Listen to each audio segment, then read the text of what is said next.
Hello students, welcome back to CS library. हम लोग पढ़ रहे हैं फर्स्ट ईयर कंप्यूटर साइंस का chapter number 9 entrepreneurship in digital age. ठीक है, तो आज का टॉपिक है हमारा फाइनेंशियल कॉन्सेप्ट फॉर बिजनेस। ठीक है, इसके अंदर हम लोग देखेंगे कि बिजनेस के लिए कौन कौन से फाइनेंशियल कॉन्सेप्ट्स होते हैं, जिस तरह से कि revenue and profit, loan, interest वगैरह हो गया, सेविंग्स हो गया। ठीक है, और उसके बाद इन्वेस्टमेंट वगैरह। इन टर्म्स को देखेंगे कि ये एक्चुअली में होते क्या है। ठीक है, कोई भी लोग, आप लोगों में से कोई भी लोग जो कि अपना बिजनेस स्टार्ट कर रहे हैं, तो उन लोगों के लिए ज़रूरी है कि उनको इन कॉन्सेप्ट्स के और इन टर्म्स के बारे में जो है ना नॉलेज हो।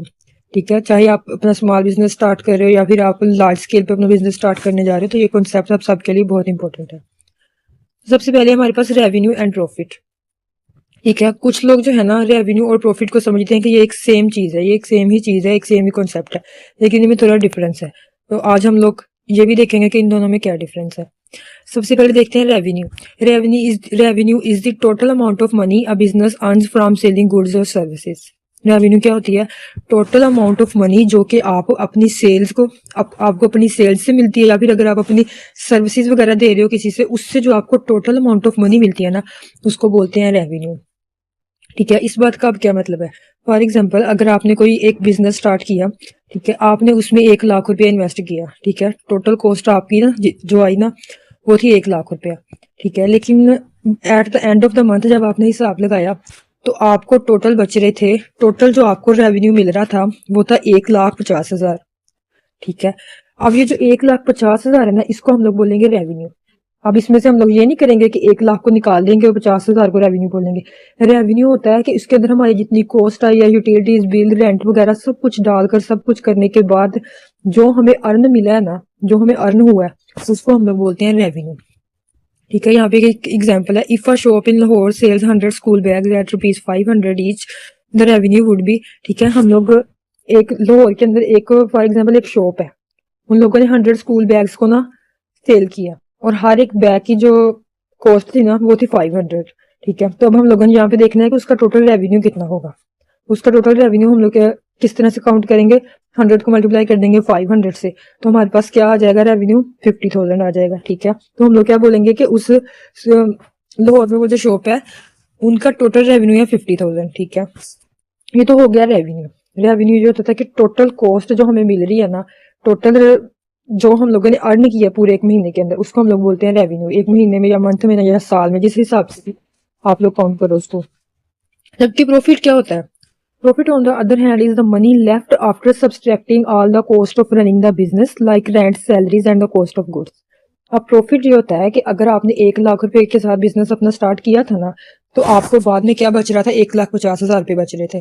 ठीक है, अब प्रॉफिट क्या होगा कि इसके अंदर से आप लोग क्या करो, उस 1 लाख को निकाल लो कि भाई ये 1 लाख जो है ना, ये मेरी लागत आई है इस बिजनेस को रन करने में। ठीक है, इसके अंदर आपने यूटिलिटीज वगैरह, बिल्स वगैरह, रेंट वगैरह, शॉप का रेंट वगैरह, ठीक है, जो आपने स्टॉक ला के रखा, उसके ऊपर टोटल आपका 1 लाख खर्चा आया था। ठीक है, उस 1 लाख को अब आप निकाल दो, बाकी कितने बचे?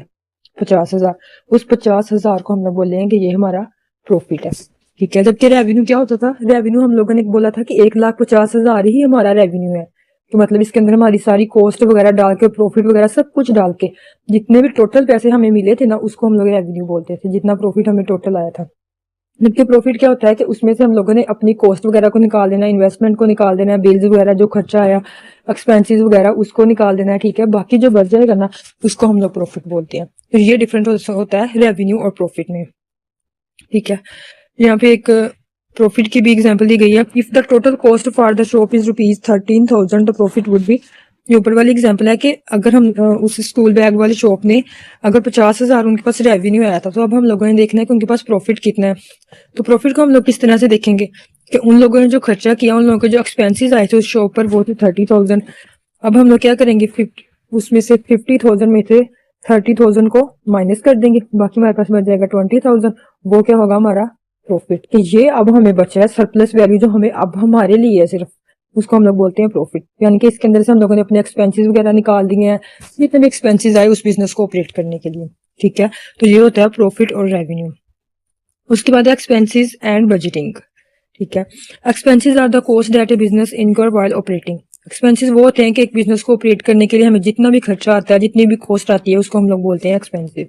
ठीक है, अगर हम लोगों ने कोई सेल परचेज का बिजनेस स्टार्ट किया हुआ है, तो ठीक है, अगर हम लोग किसी चीज़ को डिलीवर कर रहे हैं तो उसकी जो उसके ऊपर जो अमाउंट आ रही है, उसके ऊपर जो लागत आ रही है, वो उस सारी कॉस्ट को, ठीक है, डिलीवरी चार्जेस वगैरह को। उसके अलावा अगर हम लोगों ने कोई शॉप रेंट पे ली हुई है, उसका जो रेंट है, बिल्स वगैरह हैं, ठीक है, लोग अगर हम लोगों ने एम्प्लॉयज़ को हायर किया हुआ है, वो सैलरीज वगैरह, जितना भी कॉस्ट आ रहा है, उसके बाद स्टॉक हम लोगों ने जो जो हम लोगों ने स्टॉक बाय किया हुआ है, उस सबको हम लोग बोलते हैं एक्सपेंसेस, कि ये हमारे एक्सपेंसेस हैं, टोटल खर्चा इसको बोलते हैं। To manage these expensive businesses create a budget. अब इन एक्सपेंसेस को मैनेज करने के लिए ना हर एक बिजनेस एक बजट तैयार करता है, ठीक है। बजट तैयार करने का मतलब ये होता है कि हम लोग एस्टिमेट लगा लेते हैं कि इस साल जो है ना हम लोग इतना स्टॉक बाई करेंगे और इतनी हमारी सेल हो जाएगी, ठीक है। सारा उसके अंदर हम लोग सारी कॉस्ट वगैरह अपनी डाल लेते हैं, उसके सारे एक्सपेंसेस वगैरह को जो है ना पहले ही एस्टिमेट कर लेते हैं, उसको बोलते हैं budget.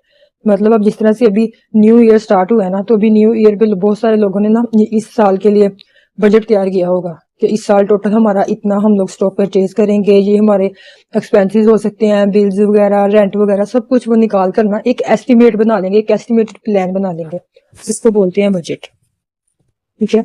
A plan that estimate how much money will be needed for different areas of the business.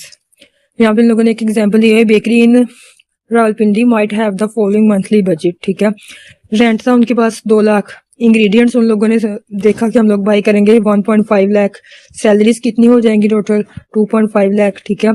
Utilities, ये बिल्स वगैरह और रेंट वगैरह, इसको उन लोगों ने देखा 1.5 लाख आ जाएगा, ठीक है। तो अब टोटल बजट वो लोग देखेंगे, इन सबको जो है ना प्लस कर देंगे, तो उनके पास टोटल बजट आ गया 7,50,000, ठीक है।